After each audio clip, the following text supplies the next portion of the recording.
Good afternoon and welcome to the What's Up With That podcast in a series that we're coming up. It's a podcast, actually it's a Christian podcast, and it focuses on theological concepts. We want to deal with issues such as the Jesus of Christ and the Jesus of history and what's the difference and what does that mean for us. There's the doctrine of the Trinity and a whole lot of other things that as Christians we talk about, we celebrate, but sometimes we don't always fully understand what it means. And our hope is that in our time together, we can clarify some stuff.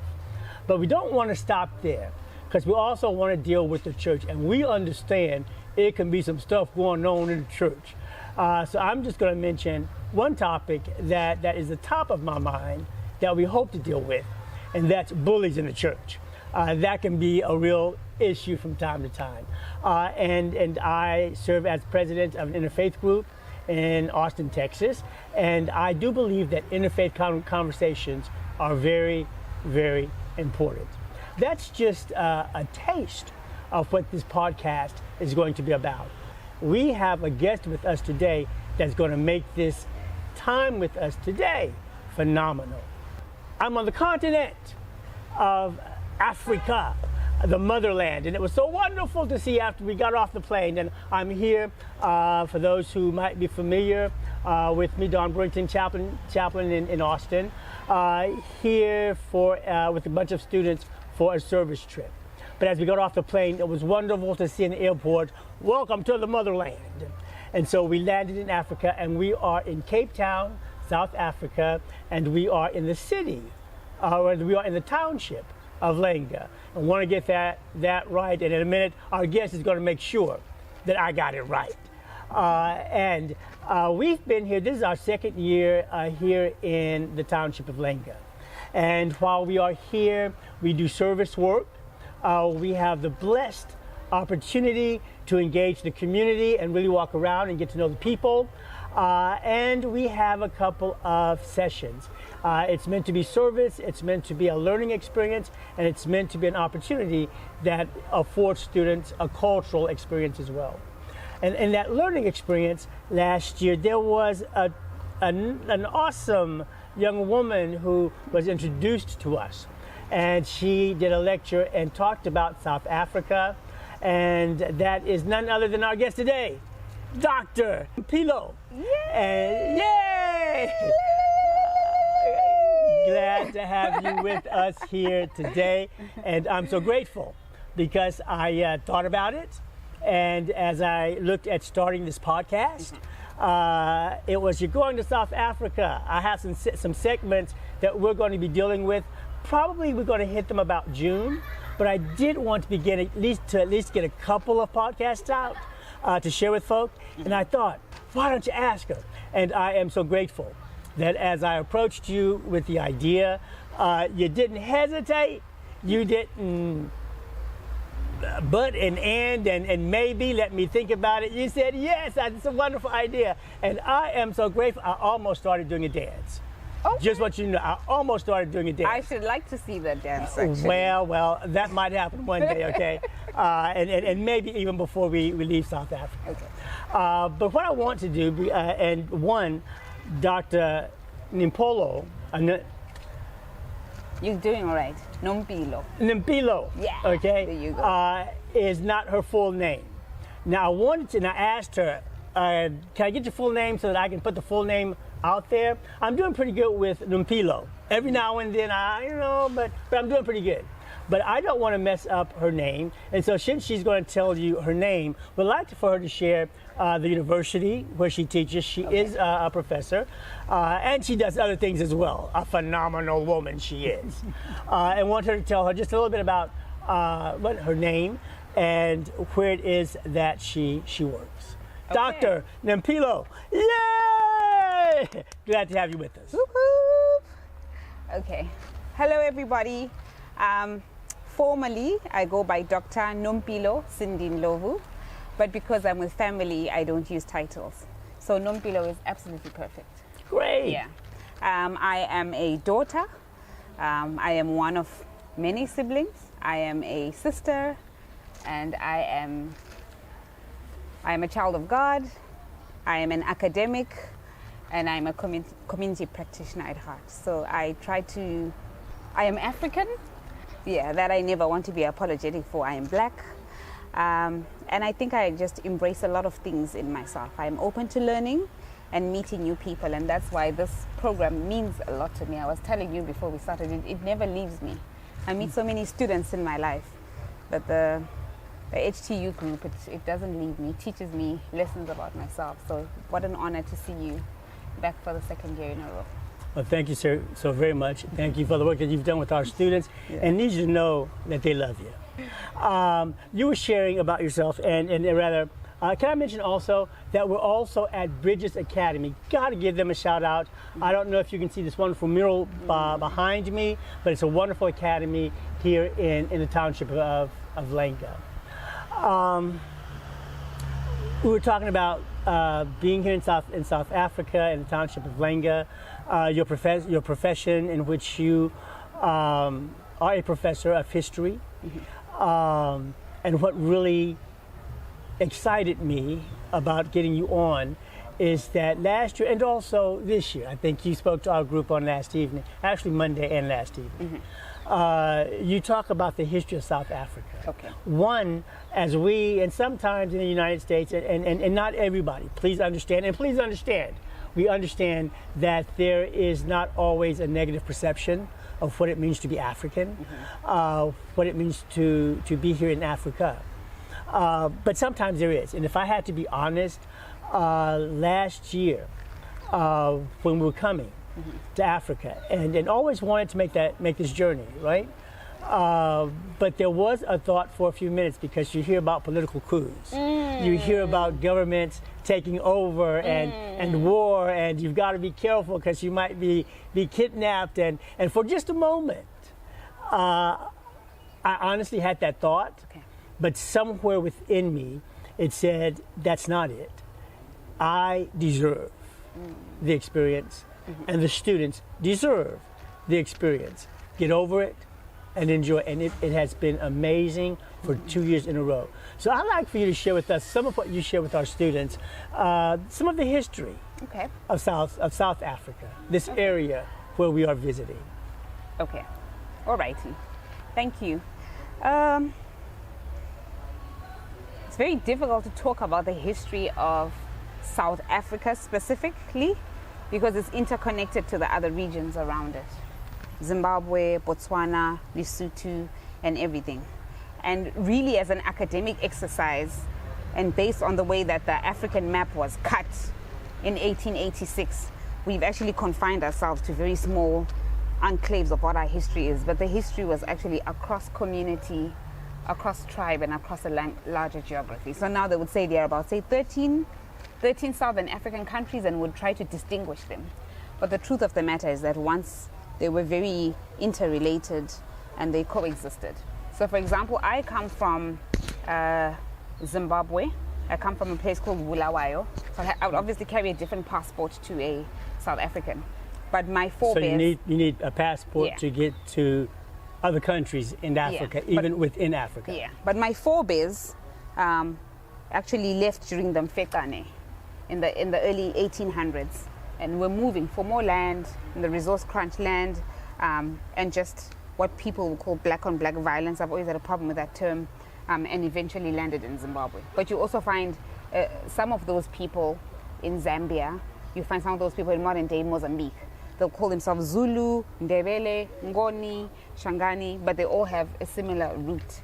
So we're all having to function as independent countries, and yet the truth of the matter is that we kind of coexisted as kingdoms.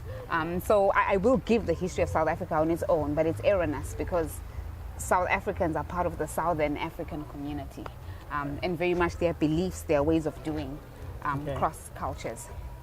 But the history of Southern Africa has a lot of migration in it.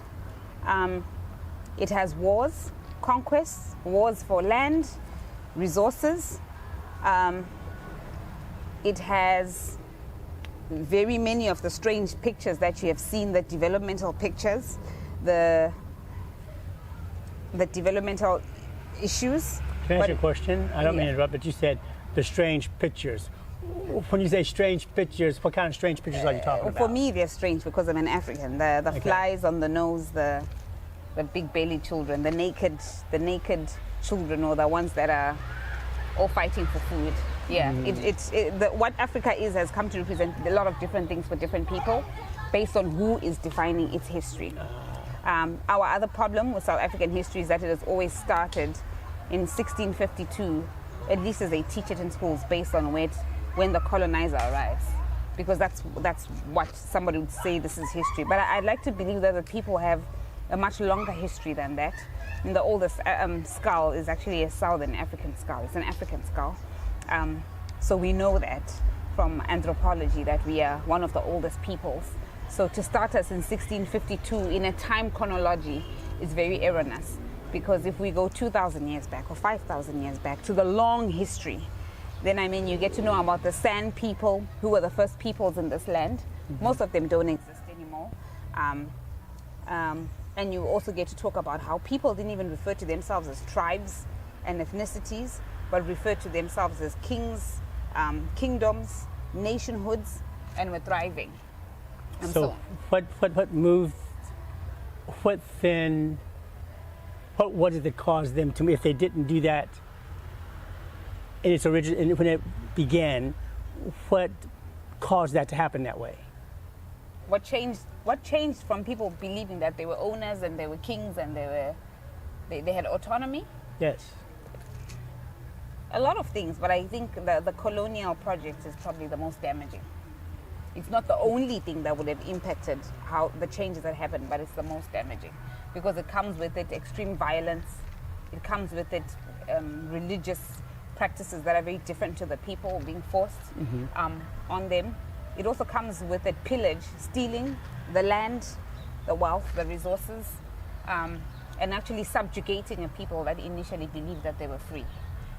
And if you not only believed but lived freely and owned the land and understood the lay of the land better, it's impossible to tell me that somebody who arrives from the Netherlands or the Dutch people is going to come and know how to plant in that land better than the local. Right. So by the time you hear of these commercial schemes, growing schemes that they were doing, bringing development, it's a very condescending way of doing, because you're almost trying to say before 1652 or before 1795, when Britain takes over South Africa, what was there did not exist. Okay. And what you're doing is cancelling millions of people's realities from generations way before. So then, how is it when you have an original people here in the land who are capable, able, and who are actually managing the land, developing the land, who are being prosperous? How is it that a British colony can come in and take that land? War. I mean, if you've ever heard of the cattle killings amongst the isiXhosa, where literally they were slaughtering of like people's animals and stuff like that, burning their crops. And you do this in enough years in a row to actually create conditions of starving. Also disease, right? You bring certain diseases which are not local, and then people pass. But there were a lot of arrests also being made of key leaders, which would almost make the people opt to subjugate themselves. So for example, I'll give you an example. Where we are right now, we're in a township called Langa Township. The full name of the township is Langa Libalele. This means when the sun is fully out. That's what that name means. And it's fully out today. Yeah. Langa Libalele, right?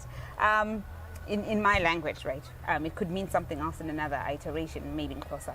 King Langa Libalele is a very prominent king. He was one of the Xhosa kings. He represented one of the many Xhosa kingdoms that existed before the tribal project. He, for example, just totally refused to be subjugated by the colonizer. It didn't matter what they did. He wouldn't pay the Dutch tax, because nothing they made locals pay Dutch tax and hat tax. Forced them to pay for their own land and everything, and he just totally refused. He refused to bow down to just the colonial powers at the time, and he actually ended up being arrested in Robben Island as a result. Wow. Because of the fact that he just didn't understand why, if he was a king, that he needed to have his power usurped. So that would have meant his people are tortured, his people are killed, his things are taken. But actually what will happen is that when you just forcefully arrest somebody for political subjugation or something, and you put them in a place like Robben Island, which if you've been to, requires the strongest of swimmers to get through. But even then, I don't actually know that anybody has successfully escaped Robben Island, because the water is quite cold. So even when you're a strong swimmer, the water is too far. So for years he was arrested. So what will happen to a people when their king is gone is that they will surrender.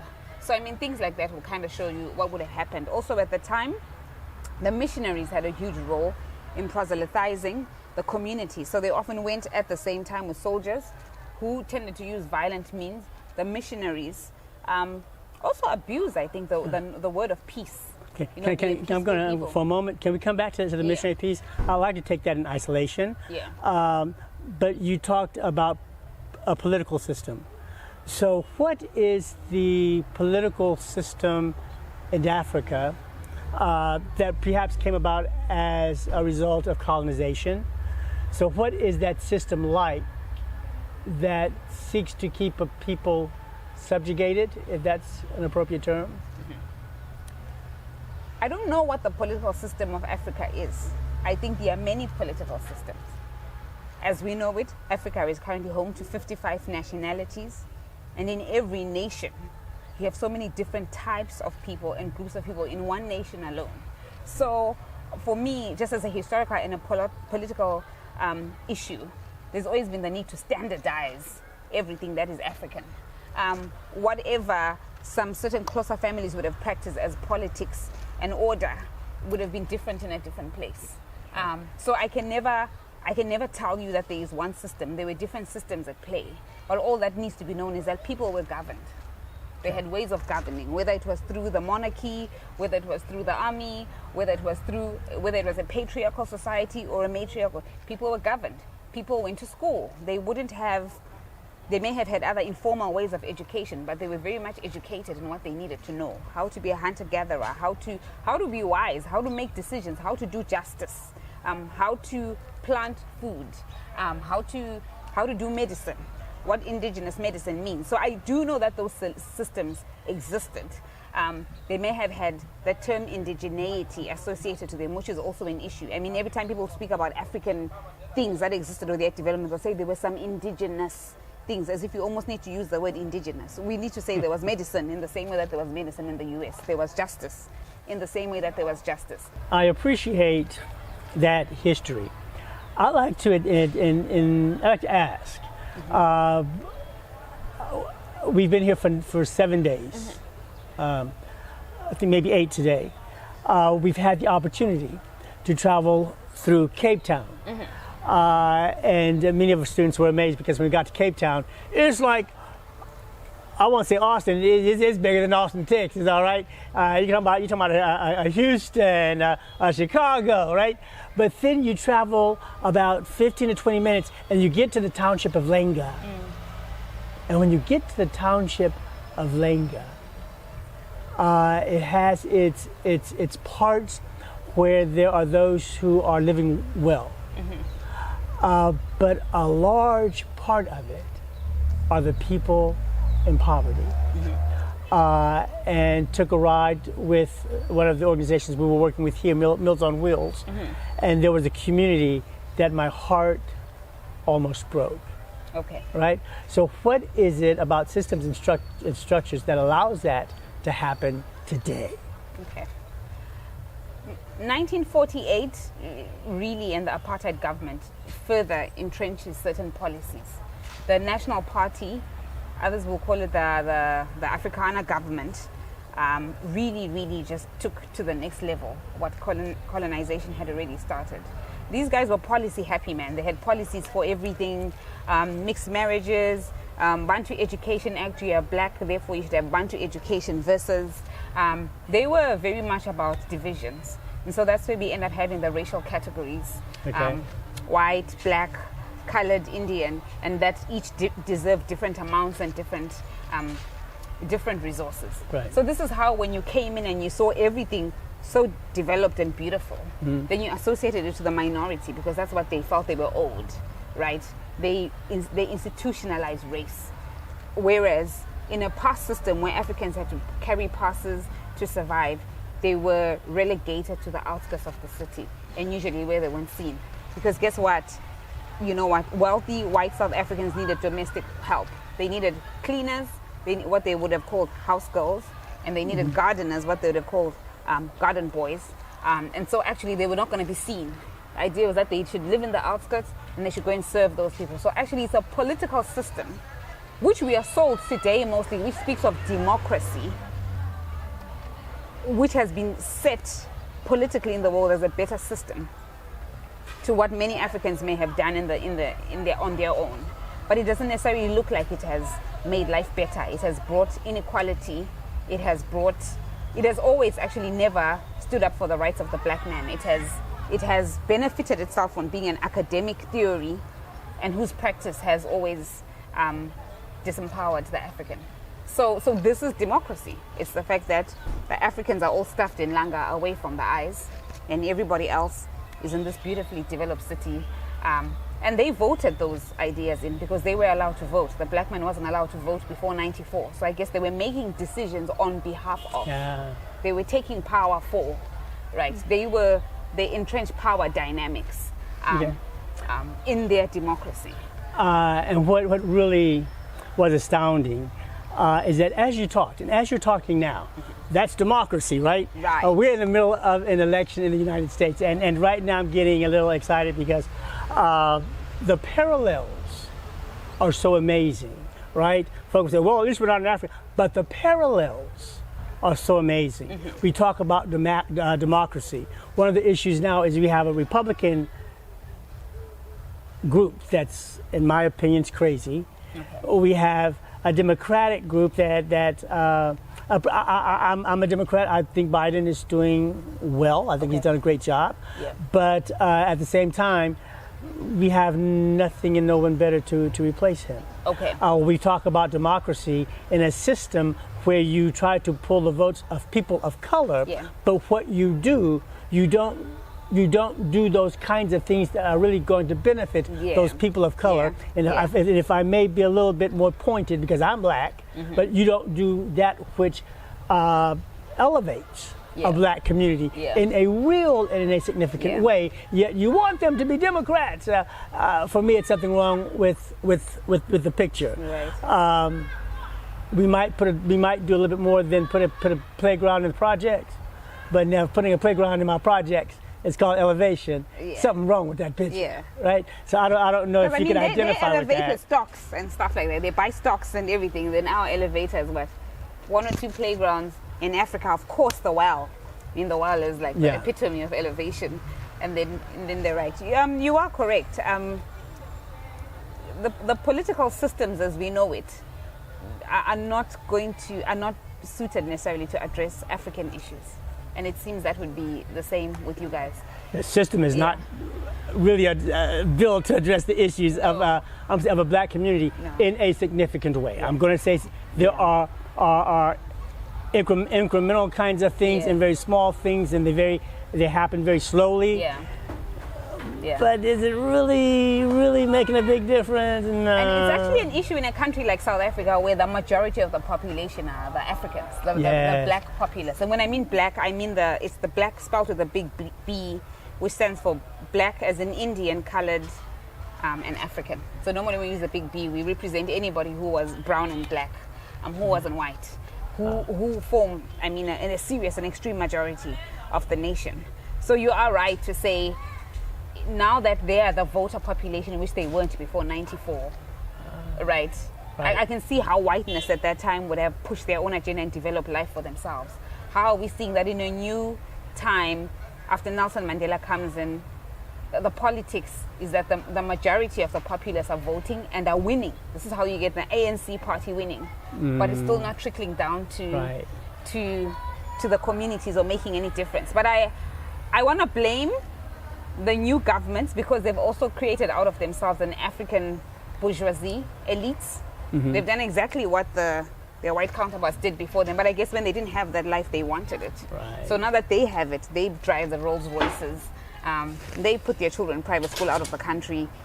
They are corrupt in the same way that the others were corrupt. And that's another matter that comes into it as well. But if I have to be compassionate about it, it is never fair to expect new black governments, even though the majority are voting for them now. It is never fair for a country that got freedom in 1994, 30 years later, to expect them to undo what others did for 400 years. They're arriving into a country where things have been pillaged already. Systems have been set in place, economic systems, banking systems, and they're teenagers compared to what was done. Right. And they have done harm. But in the name of democracy, they also haven't had the kind of time. They haven't had the kind of time or experience. Because the other things that when were they ruling countries? These guys were fighting liberation wars. Not just in South Africa. In Zimbabwe, people were guerrillas. Not just in Zimbabwe. In just about all the countries. Zambia, Tanzania. We used to call them the frontline movement. In Southern Africa, the idea was that if you got one country free, you're going to get all countries free. So for years, Zambia had over 11 liberation parties there across from South Africa, Zimbabwe, Tanzania, practicing so they could come back to the country and snatch it from the minority. So when you have been a guerrilla for 10 years and you've been fighting in the bush, and then you come back and you take over a country and they tell you this is what is democracy, they're almost setting you up for a fail. Exactly. Yeah, and yet for you, maybe you are used to monarchy rule or authoritarianism or something else. I don't know what else was there. I'm not saying it was better. It may even have been a patriarchal system. But it doesn't mean that that's not what is more intuitive to that person. You are passionate about this, aren't you? I feel your passion. I like to make a deal, and we need to get together. And between African United and the United States of America, we need to make some real changes. We don't have a whole lot of time left, but I do want to hit one more issue, if I may. There is an issue. Can I maybe backdoor this and share a story? Okay. And then ask you what you think about it. Okay. You are familiar with Dr. James Cone, right? Yes. African American liberation theologian, black theology. I mean, yeah, his works are huge. Yeah. I had the privilege when I was in seminary, and it's been more than yesterday, but when I was in seminary, to do an intern in New York at what was then the World Council of Churches. Worked with Church World Services, and that was the year that all missionaries had to return to the States, right? You can be a missionary in any country in the world, but when you serve, I believe they said after 3 years, you had to come back stateside for a certain amount of time, and then you can go back out, right?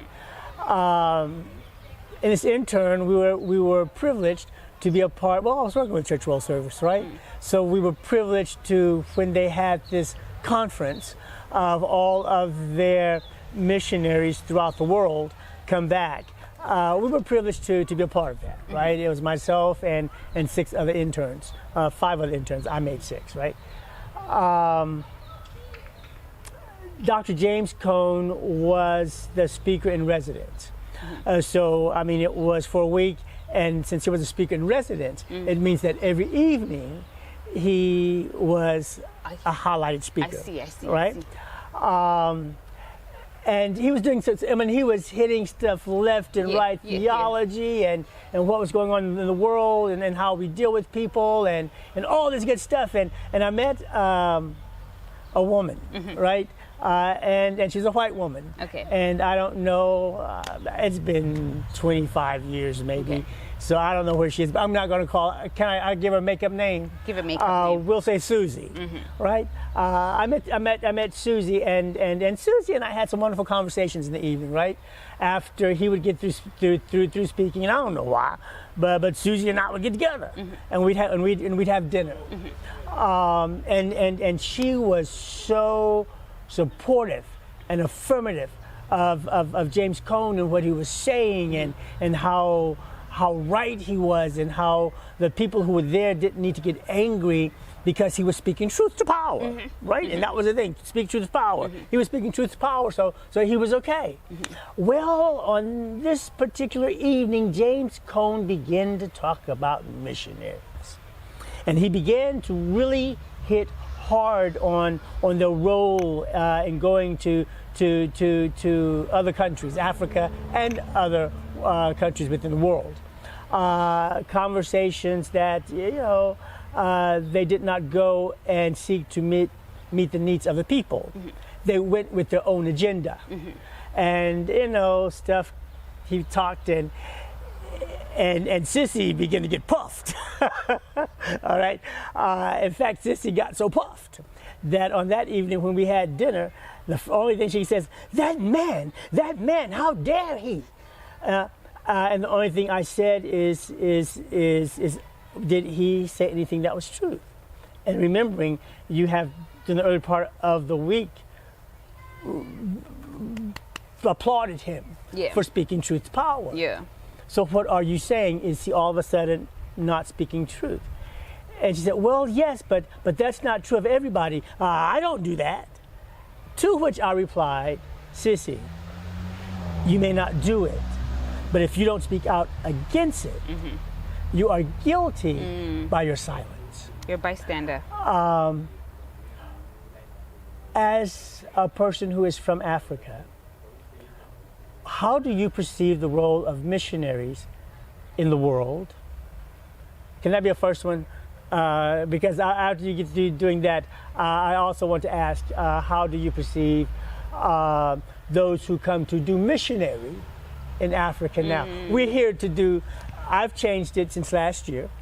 We were doing missionary, spring break mission You're right, trips. and this year you came to do service. And this year it was our spring break. I changed it. I remember, we spoke about this. Yeah, Like, are you missionaries or are you doing service? Yeah. So one, your thoughts. Yeah. And your expressions. Okay. On the missionary who came to help Africa. Yeah. Were they helpful or were they harmful? I like the use of your word help because they already came with the idea that they were coming to fix a problem, right? And I'm sorry that you're hearing this again because we spoke about it yesterday. It's but okay. This whole idea that a lot of the texts that you have on Africa were written by missionaries. They were the first people in the ground before anybody else knew what was going on. So they often, and historical texts will show that they exaggerated by far the state of what Africa was so that they could look like they were needed and they were useful, so that their sending stations could keep sending them. So they are the ones that started the whole idea of barbaric, dark continent, what the African brain does not develop. So, I mean, half these ideas that we have now, I don't think started from nowhere. I think they started from colonizers who actually came with missionaries. So I don't know what they're coming to help when they're already arriving in a place where they think black is less. Yeah. In fact, they think black does not exist, which is how you can take away the land of a black person when they are there, because if you categorize them, they are not a people. All right. Right? They are uncivilized. Those are the words they used. And until they can engage in our modern life, right, they need to be civilized. So the issue for me is that the intention of the missionaries was never right. They never came to co-create learning. Okay. They came to undo everything that was there, right? So there's a time that they delete the education system of, hunting, whatever people need to do to survive at that time. They do away with it, and then they replace it with knowledge as we know it today. A lot of people have that knowledge, but they can't do anything with it. You would much rather know how to till the land. Yes. Than you would going to grade 1 and learning maths if it is that you cannot do anything with it afterwards. So informal education mattered because it taught people how to survive in their place. So the ideas of education they destroyed because they always assumed that the other would be better. Recently, the Anglican Church actually acknowledged their complicity in a lot of the conflicts, the genocides in Southern Africa. Right? They would know when wars were happening. They often also played people against each other. They used the word as a reason for people to get benefits. If you were saved, you could go to school and get an education. If you were barbaric, then they could sanction that you were destroyed. They also brought ideas of gender that are not necessarily normative for African communities. A mother, a maternal figure, was a person of high value. They had value in society, but so did the role of sons, so it was the role of daughters, so was the role of different people. The church, as it arrived from missionaries, were white men, right? And their women or their families served them, and they created what for them was a structure of what is a typical family, a gendered structure, which over the years people had to follow. I actually associate extreme patriarchy with the missionaries who came. They didn't do things in a gendered way, but in a typical African culture, you make the mother of the nation, of that people, you give them such high respect, right? How is it that in a time before missionaries, Africans wore loin cloths and they moved around fine? They didn't cover their tops, what other people call nude. And then you arrive as a Christian and then you say, this is nude, you are naked, you're obscene, do the right thing and wear clothing, right? Because that's the way gentlemen are, you cover. That's the way women are, you cover. And yet in this era post that, we have so much sexual violation in this day and age. And yet when people used to walk around nude, millions of people nude, I'm not saying they were utopian perfect society, that wasn't the order of the day. Right. That wasn't the issue. So this idea that a person will misunderstand a context, force their ideas down, and then change it so that the damage afterwards is so irreparable. So their stance on education for me was off, because in order to make Eurocentric knowledge better, they obliterated indigenous knowledge. Their stance on gender and family structures is off. Another stance that I think is particularly interesting is the fact that they also began to code the languages that we actually study now. If you study Xhosa or isiZulu or Ndebele, the dictionaries are all written by missionaries. Udok, Xolenso, whatever. They would literally take Africans, put them in their houses, listen to them, and create clicks and sounds as they went. And almost every single African dictionary, the foundational document, is actually done by missionaries. So you're listening, you have no idea what's a click and what's not. So you actually create things. You almost want to insist that the alphabet, the English alphabet, is the best way. So you will squish the languages into 27 letters if you must. But that's the alphabet. And the worst thing is that you're going to insist that a sentence must have a verb and a proverb and an adjective. So they literally curated what we call uhlelo. Language and linguistics as we know it was created by missionaries for Africa, and those are the scripts that we use. So you're even having African languages forcing themselves into proverbs, nouns, whatever. The seminal readings on African people are all written by missionaries. So it has impacts, because in the end, South Africa alone has 60 million people. The language that they speak is curated by one or two people who heard it by just listening and thought this is an interesting project. That's the case in Zimbabwe. That's the case and you do harm. And because there were so many languages, because South Africa and Southern Africa has so many languages, they end up just lumping things together. They couldn't figure out how long it would take. So for example, the Xhosa nationhood as we know it has in it Amampondo, Amahlubi. It has so many different types of people whose dialect is not the same. Right. So how do you decide the Xhosa that's spoken in South Africa is this one? They were so obsessed with standardizing. So they went to about 16 nationhoods and they say, this is the Xhosa that you will speak henceforth. Doak has written it. This is your dictionary. And how did he choose? Maybe he picked the king that he liked. Maybe the king who had given their life to God, standardized. So we're losing language, we're losing ways because they wrote them, which is also an issue. Okay, so what we can say is from your statement